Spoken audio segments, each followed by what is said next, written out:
Assalamualaikum warahmatullahi wabarakatuh. Perkenalkan, nama saya Iksanul Hikam dengan NIM 2305011110169. Video ini saya buat untuk menjawab soal-soal dari mata kuliah Bank dan Lembaga Keuangan Non-Bank dengan dosen pengampu Bu Farahia Sartika. Untuk pertanyaan pertama yaitu mengapa sebuah negara harus memiliki lembaga keuangan? Jawabannya yaitu karena lembaga keuangan ini perannya sangat penting bagi suatu negara, khususnya di sektor perekonomian, yaitu untuk menjaga kestabilan perekonomian sebuah negara. Secara garis besar sendiri, lembaga keuangan ini memiliki beberapa peran, yaitu menyimpan dan menyalurkan dana masyarakat secara efektif dan efisien untuk meningkatkan taraf hidup suatu masyarakat di negara. Jadi, sebuah negara harus memiliki lembaga keuangan untuk menjaga kestabilan perekonomian ataupun untuk menjaga nilai-nilai mata uang yang beredar di kalangan masyarakat. Saya yakin bahwa jika suatu negara tidak memiliki lembaga keuangan, maka perekonomian suatu negara itu tidak stabil atau akan hancur. Maka dari itu, sebuah lembaga keuangan sangat dibutuhkan oleh suatu negara yang seperti tadi itu, yaitu untuk menjaga kestabilan perekonomian, selanjutnya untuk mengatur keuangan suatu negara. Terus untuk soal kedua yaitu menurut Anda apakah lembaga keuangan harus berdiri sebagai independen? Jelaskan alasannya. Alasannya cukup simpel menurut saya, yaitu karena supaya tidak ada campur tangan pemerintah dan campur tangan politik. Karena jika suatu lembaga keuangan sudah diikut campuri oleh politik, maka itu mungkin akan terjadi sebuah penyelewengan di dalam lembaga keuangan itu sendiri. Jadi, lembaga keuangan ini harus berdiri sendiri supaya tidak ada intervensi atau ikut campur dari orang luar, yaitu seperti pemerintah maupun dunia politik. Karena apa? Lembaga bank sentral ini harus independen? Karena supaya bank sentral ini mampu merumuskan dan mampu melaksanakan tugasnya maupun wewenangnya secara mandiri tanpa bayang-bayang pemerintah maupun campur tangan politik. Jika itu ada bayang-bayang pemerintah, maka tugas dan wewenang bank sentral ini tidak lagi terpusat pada bank sentralnya, tapi harus mengikuti pemerintah yang ada. Jadi dia harus berdiri sendiri supaya mampu menjalankan tugas dan wewenangnya. Mungkin itu. Untuk soal ketiga yaitu mengapa lembaga keuangan harus diatur dan diawasi dan siapa yang mengatur dan mengawasi lembaga keuangan itu. Menurut saya mengapa harus diawasi dan diatur? Tentunya demi menciptakan sistem perbankan yang sehat dengan memenuhi beberapa aspek seperti memelihara kepentingan masyarakat, mendorong pertumbuhan ekonomi, dan mampu mengendalikan moneter. Alasan lain mengapa harus diawasi dan diatur yaitu supaya lembaga keuangan ini dalam suatu negara terselenggara secara teratur, adil, transparan, dan akuntabel. Selain itu, mampu mewujudkan sistem keuangan yang tumbuh secara berkelanjutan dan stabil. Selain itu, mampu melindungi kepentingan konsumen atau nasabah dan pihak lembaga keuangan. Dan siapa yang mengawasi lembaga keuangan ini? Kalau di Indonesia sendiri yang mengawasi lembaga keuangan adalah OJK, yaitu Otoritas Jasa Keuangan, yang dibentuk oleh pemerintah untuk mengawasi semua gerak-gerik keuangan yang ada di sebuah negara, yaitu khususnya di Indonesia. Mungkin itu yang bisa saya jelaskan untuk soal nomor 3. Untuk soal terakhir yaitu sebutkan dan jelaskan masing-masing kelebihan dan kekurangan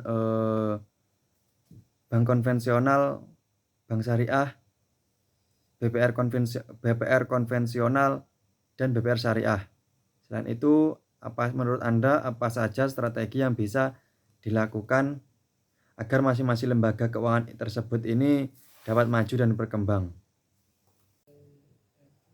Yang pertama yaitu kelebihan dan kekurangan bank konvensional. Menurut saya kelebihannya yaitu yang pertama kepercayaan dan keamanan. Keamanan dari bank konvensional ini sudah terjamin, apalagi sudah diawasi oleh OJK. Dan kepercayaan masyarakat kepada bank konvensional ini sudah eh, memuaskan. Jika menurut saya ini sudah memuaskan karena eh, jika terjadi sebuah kejanggalan, maka bank konvensional ini akan eh, melakukan tanggung jawab yang sepenuhnya. Yang kedua yaitu jaringannya luas. Bank konvensional ini sudah ada di beberapa daerah di negara Indonesia. Yang ketiga, produk dan layanan yang beragam. Yang keempat yaitu keterlibatan komunitas. Bank konvensional sendiri tidak tertuju pada satu bank saja, melainkan ada beberapa cabang-cabang bank konvensional yang ada di Indonesia seperti Bank BRI, Bank BNI, Bank BCA maupun bank bank eh, Bank Mandiri. Untuk kekurangannya sendiri yaitu biaya yang tinggi. Mungkin yang dimaksud biaya tinggi yaitu dalam pengoperasian. Yang kedua, prosesnya yang lambat, kurang fleksibel, kurang inklusif, resiko keamanan. Yang keenam adalah kurangnya ramah lingkungan. Pastinya di bank konvensional ini masih banyak menggunakan kertas-kertas atau bahan-bahan yang sulit untuk didaur ulang. Maka dari itu bank konvensional ini sangat tidak ramah lingkungan karena tidak menggunakan barang-barang yang dapat didaur ulang. Selanjutnya itu kelebihan bank syariah. Yang pertama yaitu perbankan yang etis dan bertanggung jawab. Di bank syariah yang kedua tanpa bunga. Bank syariah sendiri itu sangat menjalankan syariat Islam. Jadi keuangan yang ada di bank syariah ini tanpa bunga sama sekali yaitu atau 0%. Yang ketiga pembagian risiko. Apabila ada kendala dalam masalah keuangan, ini masalah-masalah itu akan dibagi untuk nasabah dan untuk bank itu sendiri. Jadi yang tanggung jawab 2 orang. Yang keempat stabilitas.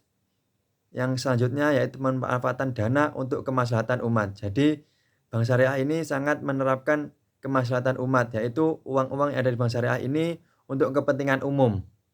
Yang keenam, transparansi dan pengawasan. Bank syariah sangat transparansi dalam melakukan pengelolaan keuangan kepada nasabahnya supaya tidak ada kecurangan sedikit pun. Kekurangannya sendiri yaitu penawaran produknya terbatas.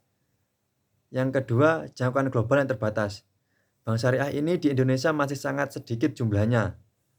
Ya mungkin yang ada bank syariahnya itu cuma di beberapa kota-kota besar yang ada di Indonesia. Maka dari itu daerah-daerah terpencil atau daerah-daerah kecil itu susah untuk terlibat di dalam bank syariah ini.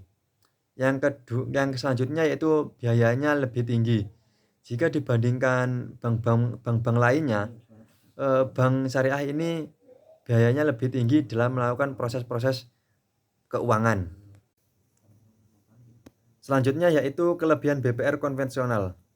Yang pertama, BPR memiliki biaya operasional yang rendah dibandingkan bank umum. Karena bank BPR konvensional ini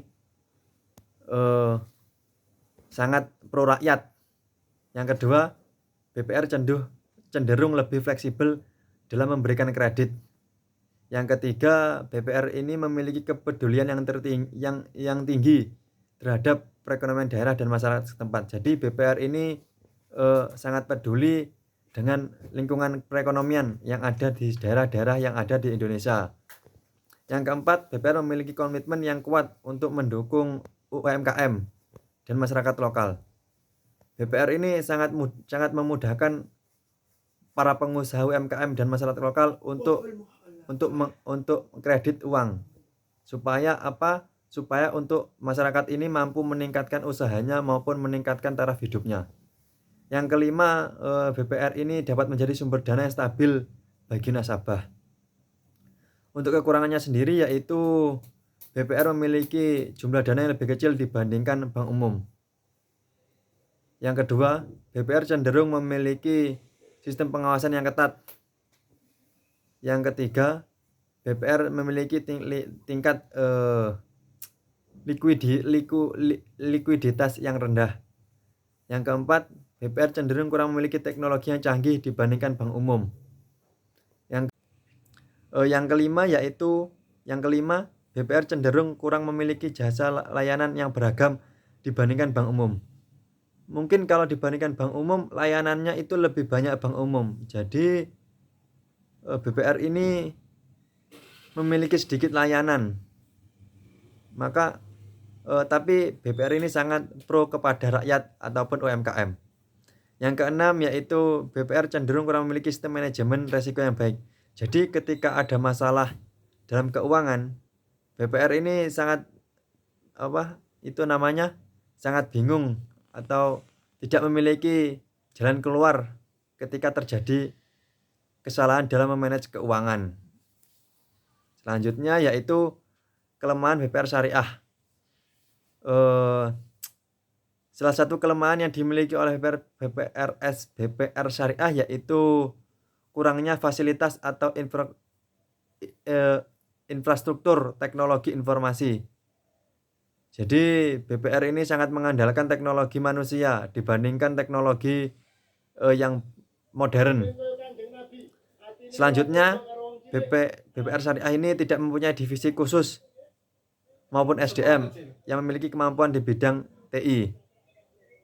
Sehingga menyebabkan pemanfaatan sistem teknologi informasi di BPR syariah ini masih kurang karena mereka selalu mengandalkan teknologi manusianya.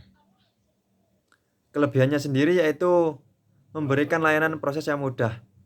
BPR syariah sangat memudahkan nasabahnya dalam meminjamkan uang, dalam mengkreditkan uang kepada masyarakat. Yang selanjutnya itu pencairan pembiayaan yang cepat dan sederhana.